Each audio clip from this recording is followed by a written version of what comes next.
Hi. All right, we're here again. You know, it wouldn't be original if we weren't able to have a couple of technical difficulties, a couple of challenges for us to get past, just to show that we're real and we're here for you. We are real. We are real. We're not imaginary. Yeah. Hi, everybody. I'm Adam Moore. And I am Dr. Tegan Moore. And you are watching Adam and Tegan's Labor of Love. We are into what, I don't know what else to call it other than version 2, season 2, 2.0. Of Labor of Love. Of Labor of Love, yeah. Yeah, well, this is our second installment where we are actually a functioning medical practice and have patients coming in the door every day. Yep. And desks to sit in. Yep. And lab forms to use. And people at our front desk, which is exciting. Very exciting. Yeah. So we're kind of turning a new leaf and continuing on, so you guys have some access to us every week, and you can hear updates and what we're actually going to be, if we're offering anything special at the clinic, but then also just insights that we're having, conversations that we're having between our staff, things that are coming up for us personally. So it's going to continue to be kind of a, hopefully not too rambling conversation with some good information on I like rambling personally. I'm a rambler. I don't, man. I'm a rambling man, you know? I like to just say it and be done. She's a little bit country. I'm a little bit rock and roll. No, not country. Well, you know, our labor of love is and was and continues to be really an opportunity for us to talk about some of the challenges that we are going through, but also some of the achievements, as Tegan said. And it's also an opportunity for us to talk about some of the things that are going on in real life for us that we know are issues that you may be dealing with. Some of them are going to be health concerns, some of them are life concerns. Some of them is just stuff that kind of popped up and we're like, hey, you know, I bet other people are dealing with that.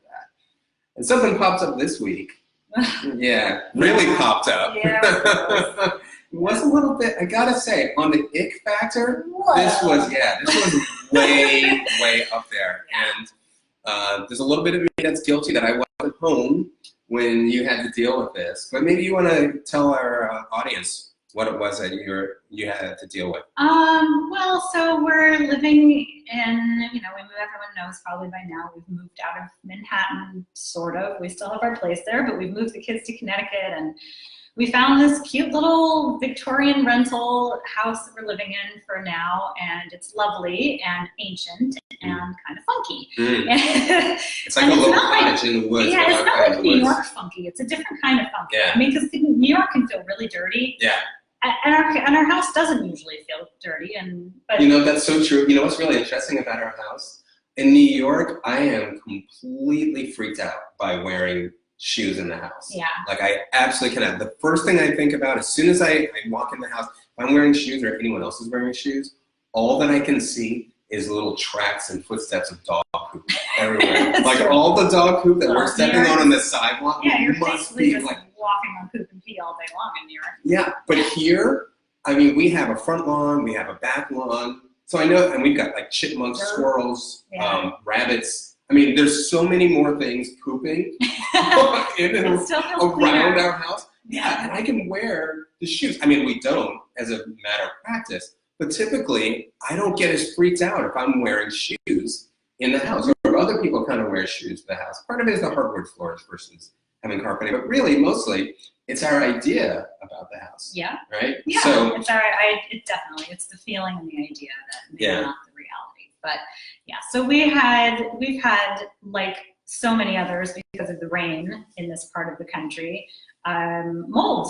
All of a sudden, we had a basement filled with white powdery mold. Yeah. And then just a couple of days ago, I went into my typically very spick and span bathroom. Yeah. And lots of black mold growing on the ceiling. Like it just bloomed, and like one day it came out of nowhere. This swath across the ceiling, and all in all the crevices around the tub. It was like one day we had nothing, the next day it was like, wow. And mold. So much mold. And then when I started cleaning it, it was like pouring out of the crack. I mean, it was very kind of end of days, nightmarish. It was really, really intense. It wasn't like, oh, a little bit of bleach will clean this up. It was like a really, really significant mold infestation, and it happened really fast. Yeah. So, yeah, it was pretty gross. It was just in one particular bathroom, but yeah. Yeah, just that one upstairs bathroom where our teenage child likes to take hour-long showers.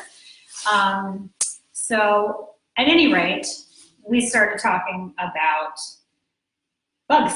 We started talking about bugs. Well, you have to explain why we talked about bugs. Because it wasn't just mold that happened, right? You started to see something that really kind of freaked you out. Yeah, so there were also some kind of larvae that were also growing in the bathroom. Right. We had some kind of bug that it was the grossest thing I've ever experienced in a house. Yeah. Yeah, it was really terrifying and gross. And I didn't really know what to do because bleach didn't even kill the insect infestation. Right. Like it was totally crazy. So, but anyway, we've been talking a lot about microbiome. We've been talking a lot about the importance of letting all these sorts of bugs grow in your body and how good that is for you. But I thought it would be kind of an interesting conversation to talk a little bit about germ theory, about the way in which the body interacts with microbes in our environment, whether or not that's something that's healthy, whether it's not, where's that cutoff point. And so the theme for today is, can you ever be too clean? Or right? Can you ever clean too much? Right, yeah, because I have to tell you, when this bathroom situation occurred, you were cleaning. You were there for like 2 hours. There was no way that it could be clean enough. I was so creeped out. And you know what's really interesting about that? It's like so there were they looked kind of like little worms coming out of the crack. It was a crack finish in the shower. Yeah. Exactly. And it is, we use that term bugs to be as like a catch-all, right? We use it to talk about germs. You know, someone caught a bug and they made a cold. We talk about bugs when it's something like the larvae that are coming out. And we also talk about things that we think that are really cute, like ladybugs, right? And it's really interesting that we have this kind of description of one word which covers so many different things, but not only covers so many different things, covers things with different ick factors.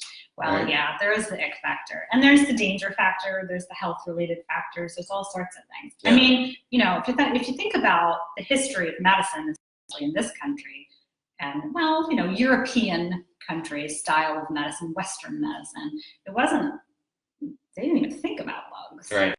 They didn't think about fresh air. Right. They didn't think about whether or not washing hands was important. I mean, it wasn't until almost 1900 that physicians were made to wash their hands. A lot of them didn't want to because they thought it was just an inconvenience and silly. Yeah. But physicians were killing their patients routinely. Right. And they were also doing, you know, cadaver work and stuff, and then also treating patients without washing their hands. So they would be consistently spreading germs and killing patients all the time. Yeah. So yeah, that's Thank God we got past that one. Yeah. So, you know, I mean, cleanliness, when we're talking about making sure that we don't get sick, of course, especially if you're talking about a hospital population, or you're talking about daycares or places where there's lots of sick people, we want to make sure, clearly, it's very, very important, and it's a constant struggle to make sure that those types of shared environments are sanitized enough that we don't get people sick unintentionally. Right. So, but you know what's also interesting is that so many of the things that are really effective in sanitation are really small, basic things. I mean, we tend to put a lot of focus on over sanitizing, I think. You know, we really need to sterilize, particularly Americans. But I read an interesting fact recently, which was saying that you can reduce your risk of infection in a hospital 70% simply by opening the window to the the hospital room. So 70%, just having that fresh air, not having recycled air. Yeah, and we don't think about, you know, the effect that air, this thing that we're breathing in constantly, you know, what it is that we're actually doing in that. Instead, we're so focused on after gym class or something that we're making sure our kids' hands are Purell, you know, but not thinking about the cell phone that we're touching or the keypad. Or recently, you and I were at a salad bar and I sneeze guards. The sneeze guards, but not only the sneeze guards, we were at the salad bar and we were picking up tongue after tongue after tongue. And I said, you realize every person who's been in this restaurant has picked up that tongue, and then you go up and you pick it up right after. It's the X factor. It's exactly what I'm talking about. Yeah. The other one, which I always thought was amazing, which is one of our most favorite rituals, is birthdays. Right? When we have a birthday, what's the one thing that we all look forward to doing? Being able to blow out the candles. You're going to make people so paranoid. Oh, I know, I love it. But when you think about what that is, you know, we're so freaked out by like someone sneezing in our face, but we're willing to breathe across the food. Yeah. You know, before we cut it up and hand it out to everyone. Well, so, I mean, there's a lot of different things we can talk about when it comes to germs. She's telling me this is time to change the topic, folks. Yeah. Okay. So this is something that I know you've studied a lot more than I have, and I've always been fascinated by the effect that the biomes in our system, the microbiomes in our system, how they both help and hurt, and how we have kind of like not a really clear idea about how they're doing which and why we have them and so on. So, you know, not to say, can you tell us everything there is to know I can't. About it? But what do you think is the one most important thing that we need to keep in mind when we're thinking about like cleaning and we're thinking about germs, and we're thinking about how to stay healthy in regards to our relationship living with the bacteria? Well, I'd say just like everything else, it's finding a nice, healthy balance, because there's a couple of concepts that we can talk about. The first is immune tolerance, right? So, and the second is bacterial resistance. So there are two things that are both really, really important for us to be maintaining. The first is immune tolerance, I would say. So what happens is we have all of these trillions of cells of foreign microbes living in the intestine, a number of which we would consider pathogenic, meaning they are known to cause infection. Right.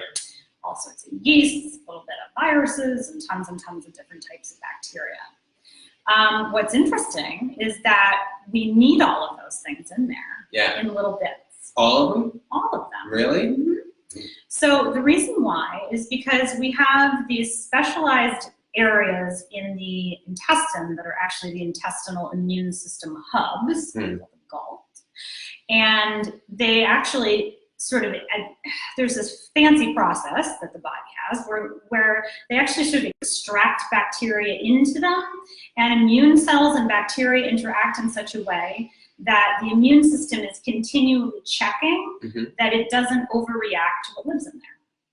That makes sense. This is what we call tolerance. We know now that the basis for all autoimmune diseases is some kind of immune lack of tolerance. There's some mechanism that's broken down, and for people it can be different types of mechanisms that's degraded that tolerance in the body.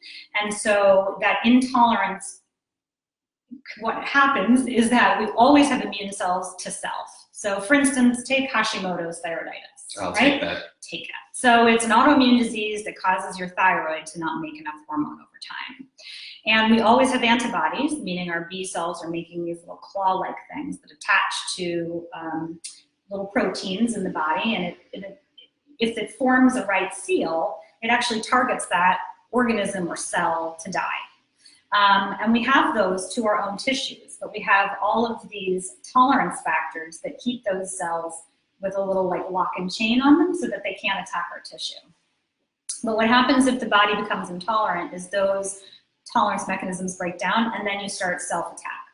So that's the autoimmune. That's exactly. And then brief nutshell, what an autoimmune disease really is. It's autoimmunity, your immune system attacking yourself.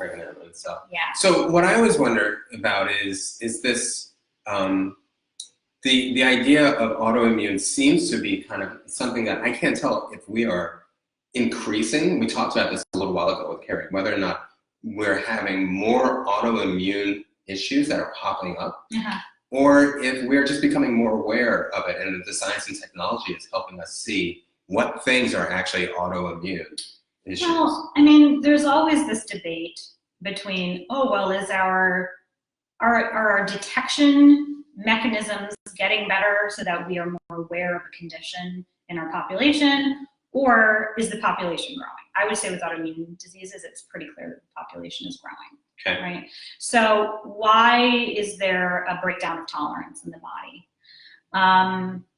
It could be that we have a leaky gut, so that there are microbes being exposed to the immune system's little grabby things, right?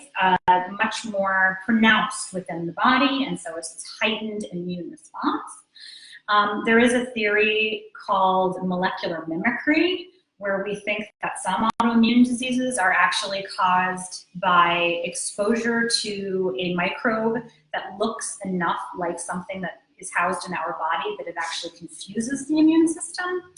But there is also this hygiene theory that says that if we don't have everything, all of the different bugs and microbes and different little organisms living in there that should and is supposed to be in there, from eating vegetables that have dirt on them.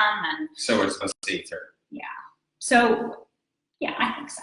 Good dirt. Not that dirt, but Right. good dirt. So then my whole theory about whether or not walking out in the woods and tracking that through the house is not necessarily a bad thing. Are we exposing ourselves to some of the stuff that we need?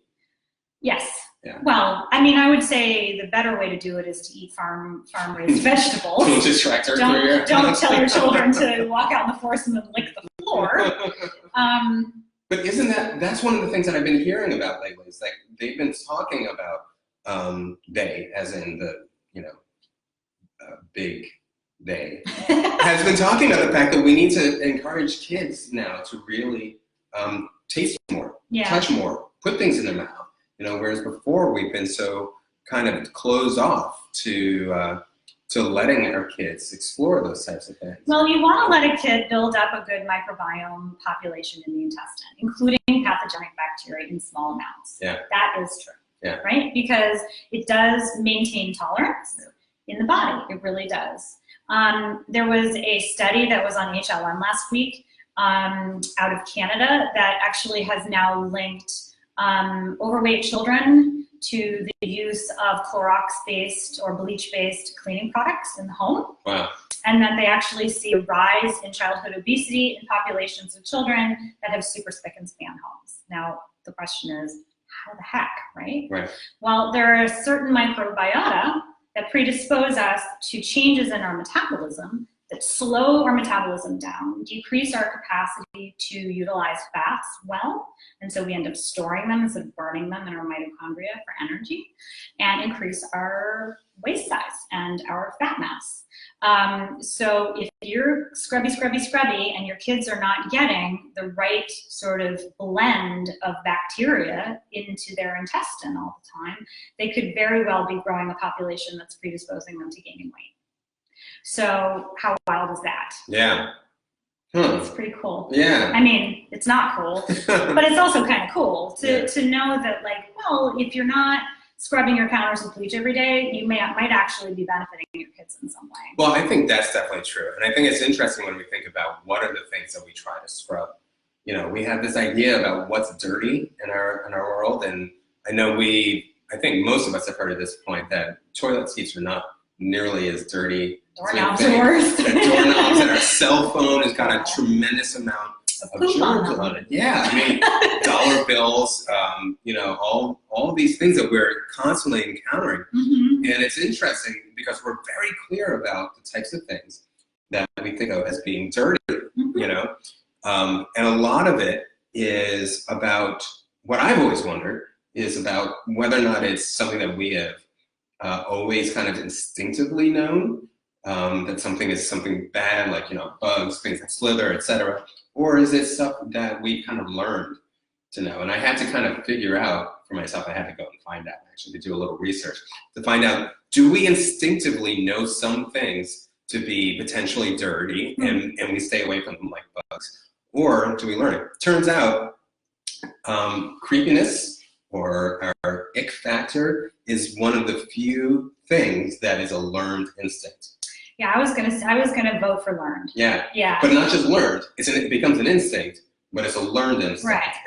It's not something that we have to each time kind of think about. Yeah. We get a natural repulsion, but it's also so dependent upon context. Sure. Like, well, think about the fact there was a couple companies, I think we watched it on Shark Tank once, where they were trying to make protein bars out of some kind of cricket proteins, and the whole panel were like, we're not even going to taste this. And there are plenty of cultures who eat bugs regularly. Who eat bugs regularly. I know. Well, think about lice. Lice have got exactly. Everybody has that reaction, right? And it's this idea that you've got somehow you're infected, but it's not just the fact that it's a bug. It's that somehow it's gotten inside you, even though it's under the hair. It's that it's inside you. Whereas if you have a butterfly land on your head, you see a butterfly land on top of a kid's head.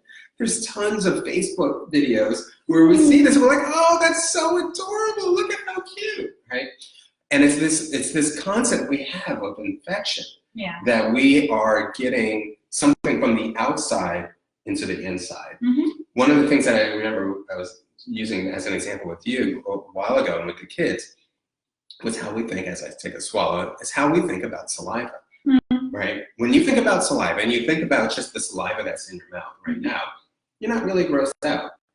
If you think about that saliva and you drink a glass of water, you're still not grossed out.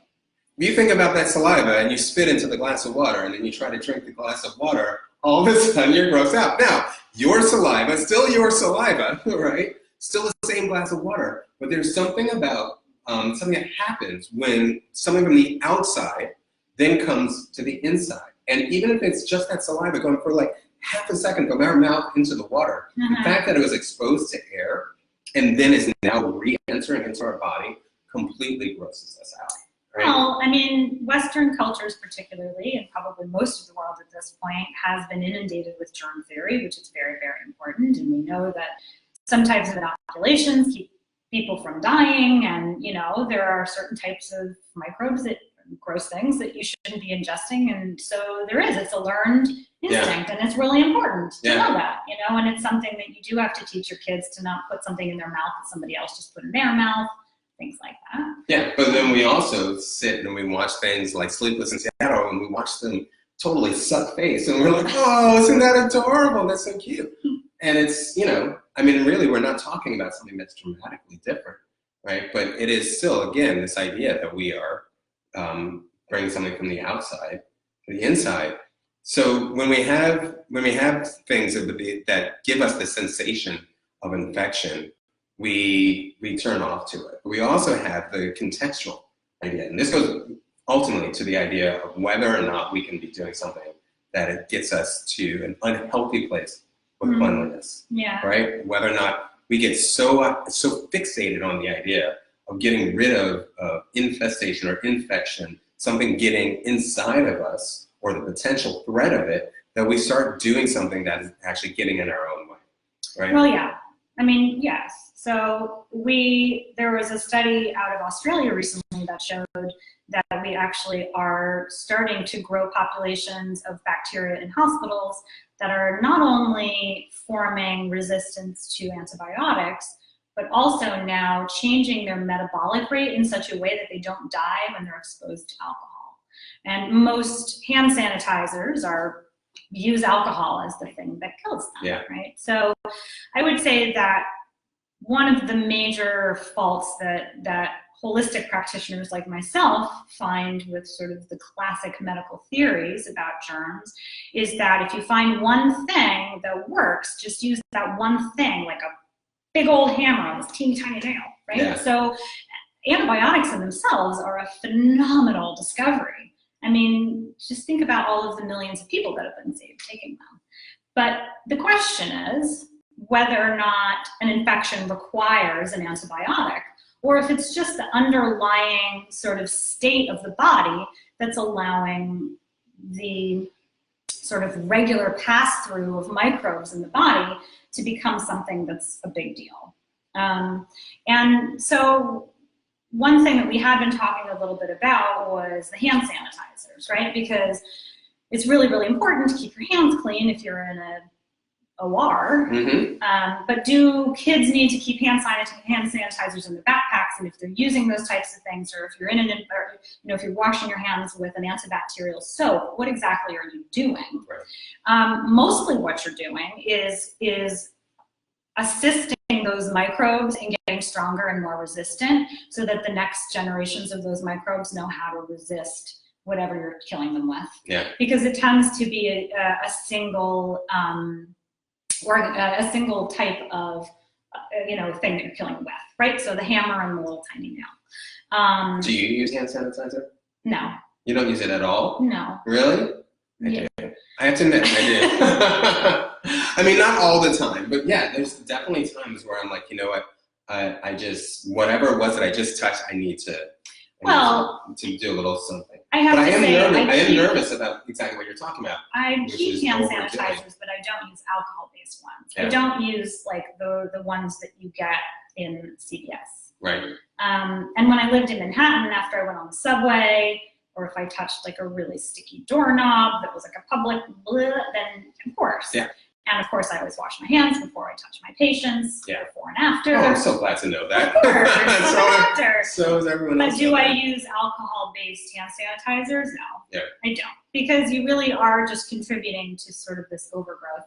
The one place that I do actually see bleach and chlorine to be really effective is with people with eczema. Yeah, I didn't mention that before. So sometimes I do. Is that for cleaning, or is that really more? Well, so some people have issues with actual dermal layers. They have breakdown in particular ways. So they actually need some assistance in keeping the microbial population kind of lower. So you do really, really low doses, and it can be effective as part of a treatment. So here's my plug for plant medicine. The really cool thing about plants, especially essential oils from plants, is that they're super complex. They have all sorts of different terpenes and oils and resins and all of these different molecules with what we would call studied active constituents, and then all these other things that we barely know what they do. But they're all antimicrobial. And so what happens is those microbes don't have the opportunity to start to form a resistance because it's such a multi-pronged attack on them. So it's a much safer way to keep your hands clean. So you're suggesting that we do more plant-based? Yes. So let me ask you this. When you're finding yourself faced with the option of either using hand sanitizer or just kind of alcohol-based hand sanitizer, or just going with the germs and letting the germs kind of do what they will, which way do you tend to fall? It's totally a situational thing. Really? Yeah. So, okay. So coming off the subway, just a normal day commuting, I guess what I'm trying to get at is whether or not we are, again, obsessing too much about trying to kill the things on our hands, and we want to kind of use the shotgun approach, or is it better for us in most instances to really just kind of go with whatever is most natural to what we have? I don't know how to answer that. That's a really tough question because I don't want to be known as the doctor that advises you not to clean your hands. I'm not that person. I don't know why you're setting me up for that. Yeah, it's such a weird question. Clean your hands. It's important. Yeah. But do you need to be consistently cleaning your hands with a alcohol-based hand sanitizer and then keeping antimicrobial soaps in your bathroom at home, and then just consistently washing your hands after you touch anything at all? No, you don't need to do that. Yeah. Well, I tend to have clients who get really obsessed with it, and it's interesting to see. This is brought up the whole question of, can it be too much, where you start they start to get so fixated on cleaning that it starts getting in the way of some of their relationships. It starts getting in the way of their household. And it's interesting because you can tell that it's this entire unconscious desire to have control, right? It's about controlling your environment and controlling your conditions. And the interesting thing is the flip side of it, the thing that we kind of think of as being the opposite, is kind of like that hoarding aspect, right? Which is when people are just collecting so much stuff. We've seen the shows, we've seen it on AMC or TLC, and it's just people who are living in tons of filth and all types of things. But it's the same thing. It's coming from the same place, which is a desire to control your environment, to control what's going on around you. And in either case, it's just kind of something that is that control instinct kind of spinning out of control, for lack of a better term. So when I have clients who ask me, well, you know, am I doing too much? Is this going too far? The things that I often ask them is this affecting your daily living, right? Are you able to kind of continue doing the things that you ordinarily do? Is it affecting your relationships? So are people around you complaining? And is it affecting your general state of being? Meaning, are you having to deal with more negative repercussions out of this one particular thing than you're getting as a benefit from the thing itself? Does that make sense? Mm-hmm. Yes. If you can answer yes to 2 out of 3 of those things, chances are you're doing too much in one direction or the other. You know? Interesting. Yeah. All right, well, that is kind of it for us for today. I guess so. Folks, thanks for joining us. We're going to be coming back. We're going to be coming back with more topics. We didn't get to, hi Anne, hi Claire. We didn't get a chance to take questions from you today, but we are looking for you guys to give us questions, things that you'd like to hear us talk about, and talk about what's going on for us, talk about some of the stuff we're dealing with, things that you might have, topics that you'd like to talk about. Definitely. Please give us requests. I would love that. Yeah. So that's it for us, guys. We look forward to seeing you. We're going to be back next week at 6 p.m. from now on, because hopefully this will be more convenient. We got a lot of feedback from people saying 2 p.m. was just too hard to do in the middle of the day. It was hard for us too, though. It was hard for us. Day, so yeah. This is good. Yeah. Hopefully you'll join us. Big shout out to our son Addison, who's helping us put all of these videos up on YouTube. So if you're missing this, or if you want to share this with your friends, our son Addison, who has become an amazing YouTube star himself, he's got over 1,200 followers, as he makes his own fun videos. Yeah. Da Survivor, I think is how he yeah. Survivor. If you want to check him out, you can check him out. But a big shout out to him for helping him. Thank you so much. We love you, buddy. And guys, we'll see you next week. I hope you had a good time. Talk to you soon. Bye.